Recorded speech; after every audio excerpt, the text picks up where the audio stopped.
Tech9. Tech9. Tech9 to me is what the heck? Okay, I know what this is. I thought it was a burn mark. I was gonna really lose it. But Tech9 to me is what you would call a artist who transcends the the word artist. He knows exactly what that means. He's expressive, he's creative, he comes out with all these different ideas when he's performing his songs, and he's transcended. If anybody wanted to know anything about him, all they would need to do was ask me or ask anyone who knows anything about him, who wanted to know anything about him. You know, this guy is destined to be one of the greatest to ever do it. Shouts out to Immortal Technique, Master Ace, Paramount, and others that are very similar.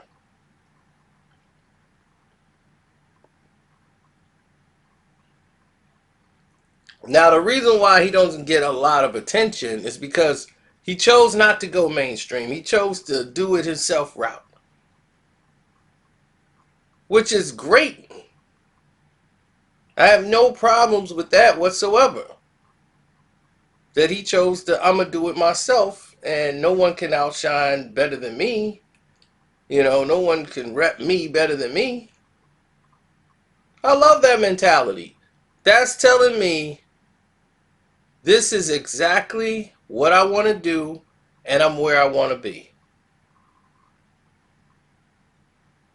And for me, this makes the most sense. Now, it's not too many rappers in which I have their CD on wax. You feel me? It's not too many of them I got their stuff on wax. I got his on wax.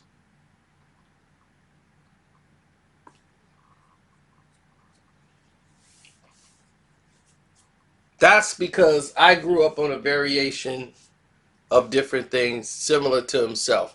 And you're going to probably wonder, like, what is this all about, Sino? What is this video really about? Well, Tech9 decided to defend Eminem. And to defend Eminem, just out of the blue, he comes out, nothing's done out of the blue anyway by the industry, but let's just take it here. He came out to defend Eminem, and I'm going to let you listen to his own words. This is Tech9 speaking on Eminem. Let's hear it. I was raised on music. All types of music. First was gospel. Rap smacked me. Then R&B, blues, jazz, then fucking rock. So I am influenced by music that I was raised on. So when I do songs like Wither, Starting to Turn, You're a Liar, etc., etc., I am just doing music that I love and feel. And not only do I do hip-hop shows, I do hard rock shows and festivals and shit too. I can open up for Kanye and 2 Chainz, and the next day do Not Fest, nigga. I've done it in that order. So when you see me at rock shows, and you know my base is in hip-hop, does that make me a culture vulture? No. So why the fuck y'all saying about Eminem then? Like he didn't grow up listening to hip-hop. Y'all know he did. Let's talk about it. Go! So, you want to talk about it? Let's talk about it, Tech9. All the music that you said you grew up on and that you was listening to was all started by people that look just like you. So you're not a culture vulture. Because people that look like you created that music. But you wouldn't know it unless you really went back to study the history of it. They've either abolished it, wore it down to nothing, and made you not want to listen to it, but they are listening to it. And they put a new face on there to represent it. How many of us actually listen to the blues anymore? No. You go to a blues fest now, you'll see very few people that look like us, depending on where you go. And you'll see all the bars or saloons, that's funny. But all these other establishments. I remember B.B. King was playing at a place. And I know a white blues player named Mike Jungles who's played with him. Played with Buddy Guy, everybody. And they say, you know what? We made this music based on the pains and the struggles and that came from the South. And we made it for our people. But our people don't come out to see the shows. They don't pay the money.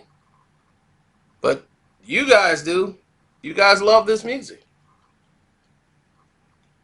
So they play it for them. But it hurt them that when they're playing the blues, none of their people are there to see it. Very few.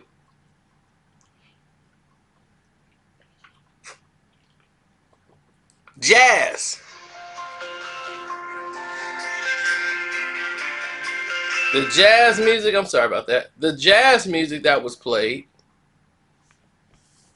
back in the day, jazz was never meant to go in the direction it did.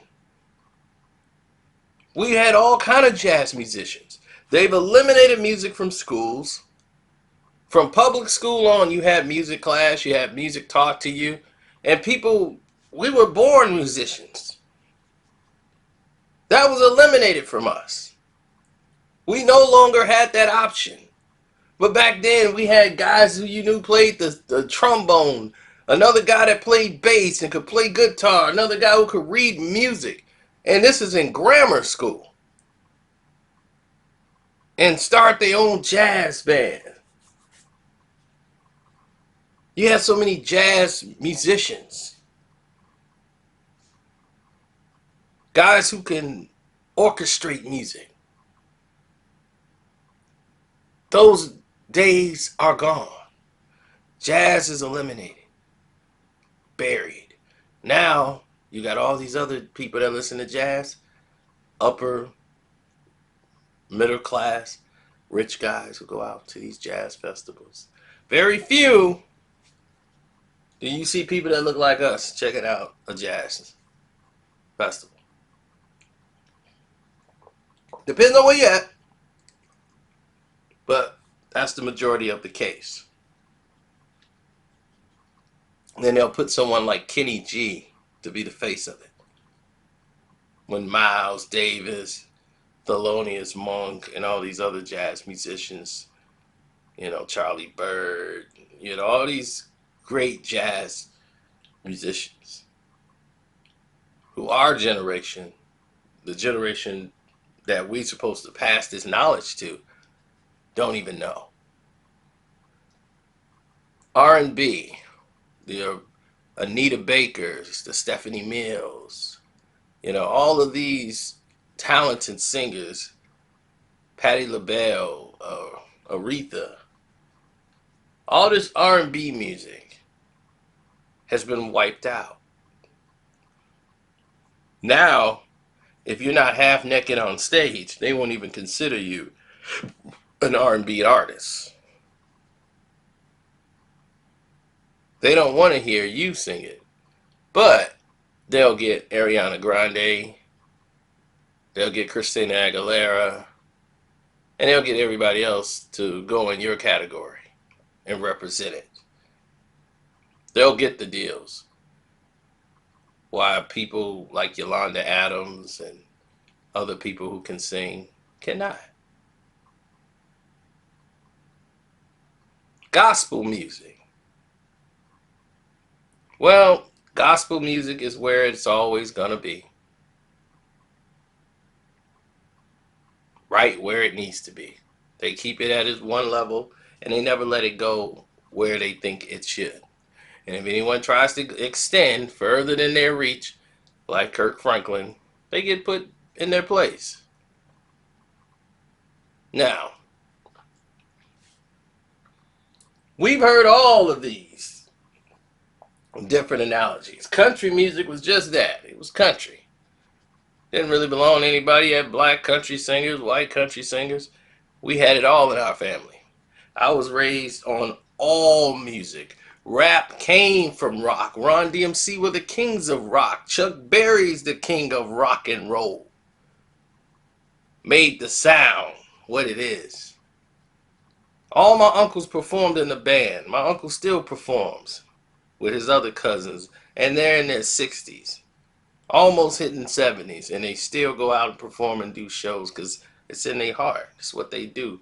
They love music. Now, your point was with Eminem, right? Eminem. If you're not a culture vulture, how could Eminem be one? First off, a culture vulture shouts out to Dame Dash for creating a phrase that he could use and incorporate and infest the minds of the stupid. But a culture vulture is someone who preys on the culture. It is a great phrase, and people are using it. It rhymes. But what Eminem did, and no one can say that he did not care about hip hop, he got in an industry that was 99% African American, and no one he looked like him were looking for people like him. Okay, it was 98% African American and is ran by 98% of people who look like Eminem. So when he was getting turned down for deals, it's because people that look like him was saying, "No, I'm not gonna get a white rapper. Well, no one's gonna buy his records. White people are not gonna buy him. They're not gonna believe him."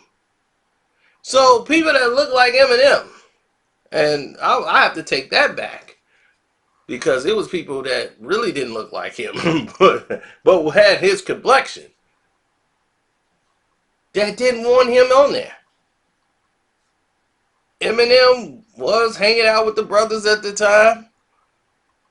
You know, he was rapping and around rap and loved to rap. There are white people that like rap. The record sales indicates that. It's no shock to that, but they're not going to buy into someone they don't believe. Eminem is a true MC. A true MC. He came up the rough way in Detroit. He battled with crews. He rolled with the outsiders. They wouldn't have paced one of them. They wouldn't have put him down if he wasn't down. He wasn't posing. He earned his right as an MC. He was embraced. We opened the door. We extended our hand to Eminem. We embraced him. Because he came in as a non-threat. He came in as a clown and as a jokester and who loved hip-hop and just liked to make jokes and have all these funny metaphors. He dropped his pants on stage. All this stuff to get people to laugh at him. That was the way he came through the door, and we embraced him because he had bars and he could rap. So Eminem was embraced into this culture, but he is a guest. He is a guest in this culture of hip-hop, where other legends before him were at. He's a guest. Now, once the people that look like him, who runs this business, see that this guy can actually sell records and cross over to us, and we're going to help this guy sell records, now they're interested. Now he gets promoted way better than any artist in the history of the face of this world has ever been promoted. No one has ever had the promotion this kid got. once he's proven on his first album he could be accepted. So now they can do all the things that they want to do to this industry through him. That could have never been done without the emergence of Eminem. Is it Eminem's fault? Yeah, no. Yeah, it's hard to say because see, the thing is about Eminem is he got himself in a position where he had to play ball. His second LP, his song Criminal, got him in trouble with the Glad people, the Skittles crew. So once he got in trouble with Glad, and then he got in a situation where they were going to come after him heavy because his album is selling through the roof. And he's selling like 1 million in the first week, and the next week is about to sell another 1 million. He was had it skyrocketing to super fame, super stardom. And when this is happening, you're having a situation in which now he's faced with a whole different situation. He can't just go and get in a fight on the streets. And it happened to be a situation where he almost lost his daughter in custody of her because of a situation with his baby mother and her boyfriend and a security guard, him having guns, and he had to go on probation. Now, the state of Michigan is a very no nonsense guns rights and all these different policies in place. So now, of course, all of this is being taken care of by those other people that run the industry that look like him. So now Eminem owes them. So he might see some things he didn't like and had to do it. The Elton John situation, he had to do it for the benefit of his career. So once he patches things up with Elton, he goes out and now he's trying to do different things. But the thing about Eminem is that he tried. You know, where other people wouldn't and would have turned their back, he tried. He tried to bring D12 up and say, you know what, and put his money behind D12. And Devil's Night is one of the most creative albums of all time. He tried. And then he decided it's time to play ball. And this had nothing to do with D12. It had nothing to do with us. We didn't treat him a certain way. He just lacked the creativity. That's something that we possessed. D12 brought that to Eminem. They helped him with the creativity. Eminem has no creativity. He can write all day long, but his creative engine is not strong. We are naturally creative people. So when you see someone like Eminem who is right brain, object oriented learner, we are subject oriented learner. We learn better from another person than we do from learning from objects. So when you're around people of our culture, creativity is natural for us. So it's not artificial. It doesn't come from a song or he needs someone to tell him or give him the idea that he can write around it. And that's what D12 provided. That's what he needed from the culture. He needed the creativity. He needs that so he can say, bet, now I got it. Other than that, he was out of his rhyme book and was done by the fourth album. When you got the encore, that was like, this is my last gas, y'all. I have nothing left. I can only write about my life, which is now boring because I can't do anything. So now my life is done, and I'm in this boring state of richness, which nothing happens. I can't be in Hollywood because I don't really like Hollywood. I like being where I'm at, and now I just want to stay in my house all day. So now he's staying in his house all day. It's hard to make an album about staying in the house all day. So you need other people's creativity in order to make your music. And that's why people say those things about Eminem.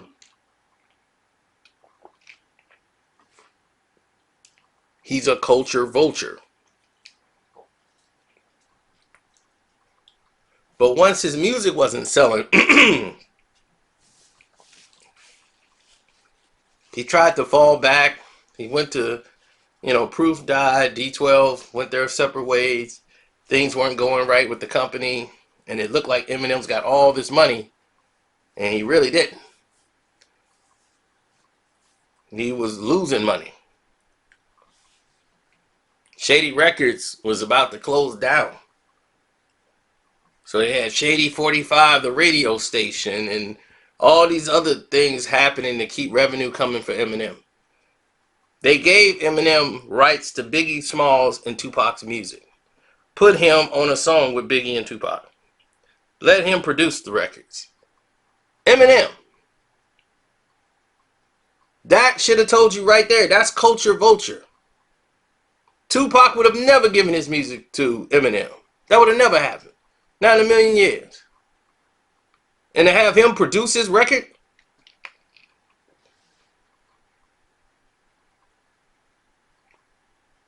Puffy didn't even have a say to put Eminem on a record with Biggie. Puffy was looking at the dollars. He didn't care about nothing else they said. Puffy was going to play ball. But that should have told you right there, that is Culture Vulture. Eminem should have turned that down the moment it was offered. You're going to produce the record by Biggie and Tupac. We want you to produce that record. Why in the hell would you pick Eminem? Out of anybody in the world, and then to produce it, you pick Eminem.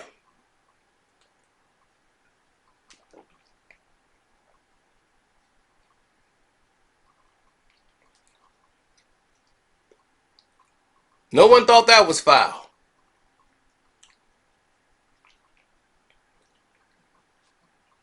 Then all of a sudden he's so pro against Trump, never tweeted nothing out to support them. His other D12 brothers out here making records, you never see Eminem post nothing on his Twitter or his Instagram or anything saying, yo, go support my guy Swifty McVeigh's album.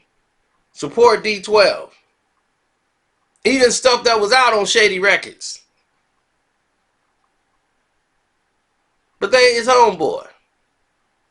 And your homeboy won't even give you something as a tweet or an IG retweet that costs you nothing. That don't even cost you anything. But they say, oh, well, it's politics. He's a big artist. And he wasn't even tweeting out his own artists. How many times did you see, and see, it took Joe Budden to be there to see it. About time he got to where he was, he had completely became what the industry had wanted him to be at that time. Submissive to whatever they wanted to do. He sat back and just let it happen. He didn't have a voice no more to say nothing. Hey, that's wrong. But whenever it benefited him, oh, let me throw some money at Trick. Yo, Royce, I'm going to take you and I'm going to roll with you now. Proof gone. You the only guy I knew from back in the day that I could really rock with. Now I'm rocking with you more than I'm rocking with D12.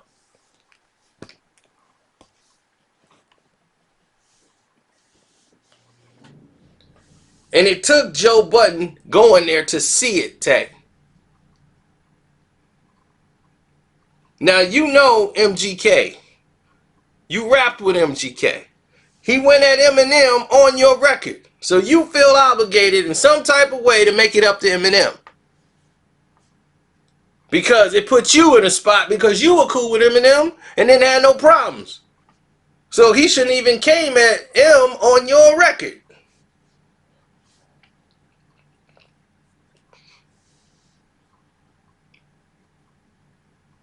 So this video is another way of looking out for your buddy, good buddy M.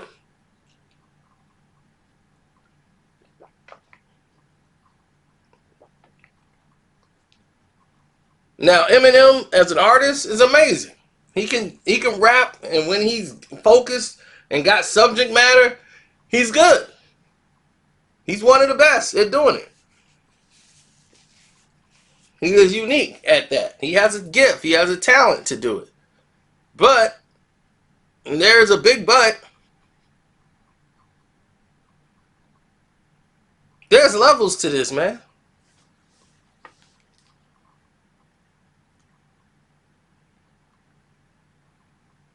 There is respect.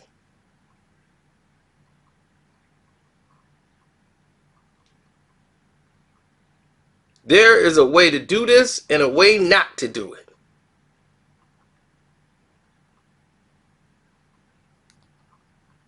And I can tell you right now,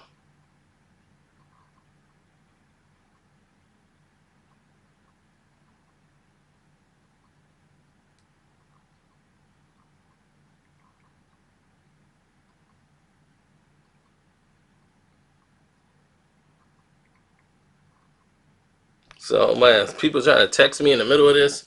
But that's the point we're making. When Eminem's doing his cipher, he's standing in the middle and got all the brothers standing around him.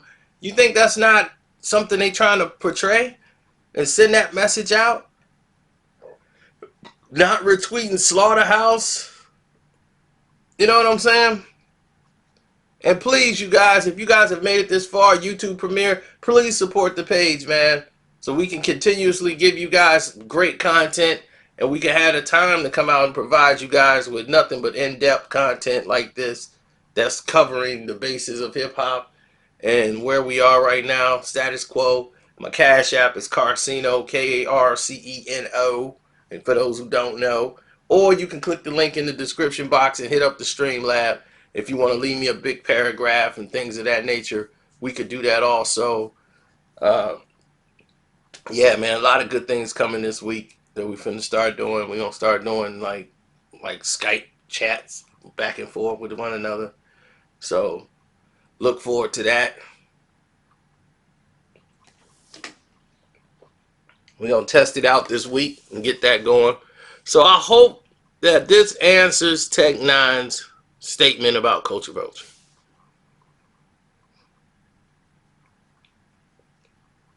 People's like, why does this gotta be so long? Those stupid people. Stupid people, they want to hear something real quick. But when you give them something in depth, there's a reason for that. It's not to get no clicks and views, so that you can have a full understanding of why something is. And that's what I like to give you, a full plate of food instead of saying, here's some peas, here's some carrots, and here's a little bit of the steak. Then someone has a question, and here comes another video about it that you should have just covered all in one. So now we did it all in one. I'm going to put some videos here so you guys can click on those and watch those. If you're still in the mood to watch some, there probably be some you didn't get a notification for. So here's some other ones you can enjoy. I'm out. Peace. Sub. Notification button. Or whatever that little bell thing is. That was the goofiest thing they ever came up with, but hey.